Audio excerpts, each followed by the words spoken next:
আগামী জাতীয় নির্বাচনের আগে অধিকাংশ অস্ত্র উদ্ধার হবে বলে আশা প্রকাশ করেছেন স্বরাষ্ট্র উপদেষ্টা জাহাঙ্গীর আলম চৌধুরী। তিনি বলেন, প্রতিনিয়ত অস্ত্র উদ্ধার করা হচ্ছে, যা অব্যাহত থাকবে।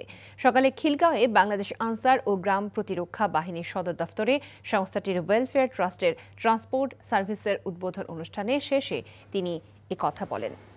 স্বরাষ্ট্র উপদেষ্টা বলেন, নির্বাচনের সময় সব থেকে বেশি নিয়োজিত থাকবে আনসার। প্রতিটি কেন্দ্রে থাকবেন ১৩ জন সদস্য।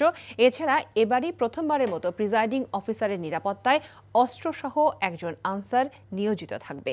নির্বাচন সুষ্ঠু করতে আনসার ব্যাটালিয়ন গুরুত্বপূর্ণ ভূমিকা পালন করবে বলেও আশা করেন স্বরাষ্ট্র উপদেষ্টা। বলেন, আনসার বাহিনীর যাতায়াত, চিকিৎসা সহ যাতায়াতের ভোগান্তি লাঘবে এই ট্রান্সপোর্ট সার্ভিস চালু করা হয়েছে।